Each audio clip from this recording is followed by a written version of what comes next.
ഡബ്സിയാണ്. പിന്നെ ഒരു ചെറിയ ഇമ്പോർട്ടന്റ് കാര്യം അപ്ഡേറ്റ് ചെയ്യണോന്ന് വിചാരിച്ചേക്കാ. വേണോ വേണ്ട വെച്ചിട്ട് എങ്ങനെയാണ് ചെയ്യാ വിചാരിച്ചു. പറയുന്നേ ഞാൻ ആരോടും പറയില്ല, നമ്മൾ തമ്മിൽ ഒരു വിഷയമില്ലല്ലോ. എന്തായാലും മാർക്കോ എന്ന് പറഞ്ഞൊരു സിനിമനെ ചൊല്ലി കുറച്ചധികം പ്രശ്നങ്ങൾ വളരെ നടന്ന് എയറിലുണ്ട്.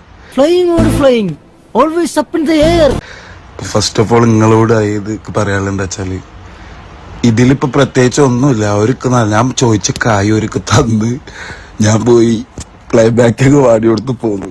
എന്നിട്ട് പിന്നീട് എന്ത് സംഭവിച്ചു? പിന്നീട് എന്താണ് ഉണ്ടായെന്ന് വെച്ചാൽ അതിനുശേഷം ഞാൻ അത് റിമൂവ് ചെയ്യേ, അത് വെക്ക്.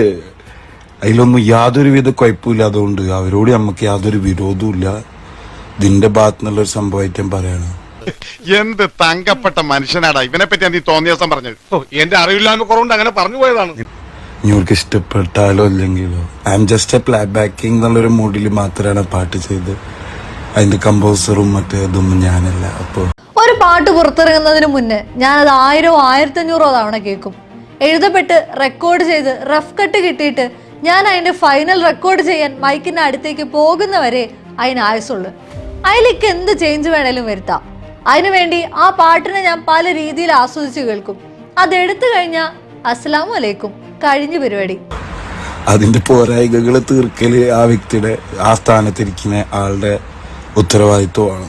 Like A director, captain of the ship. So it's ഇതിനെ ബാധിക്കുന്ന കേസല്ലാന്ന് പറയാണ്. അവനാണ് ആൺകുട്ടി. പക്ഷേ ഓടി തീർക്കോ? തീർന്നാലും ഇല്ലെങ്കിലും അവനെ ചലഞ്ച് ഏറ്റെടുക്കാൻ ധൈര്യം കാണിച്ചല്ലോ. അതാണ് സ്പോർട്സ്മാൻ സ്പിരിറ്റ്. ഒരു വ്യക്തികളോട് പോയിട്ട് പോലും ഒരു കൊളാബറേഷൻ ചോദിക്കേണ്ട ഒരു അവസ്ഥ ആസ് എൻ ആർട്ടിസ്റ്റ് എനിക്ക് വന്നിട്ടില്ല. And I am very grateful. ഞാൻ ഇത്രയും പാട്ടുകൾ ചെയ്തു, സപ്പോർട്ട് ചെയ്തതാണ്.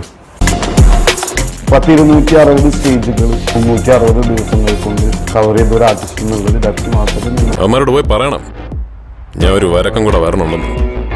ഒരു ദിവസം പൊങ്കാലയും പെരുന്നാളും ഒക്കെ കൂടെ ഉള്ളവന്മാരോട് അതെല്ലാം കൂടിയിട്ടിരിക്കാൻ പറയണം. താങ്ക്സ് ഉണ്ടടാ മോനെ ദിനേശ. താങ്ക്സ് അടിച്ചു പൊളിക്കടാ.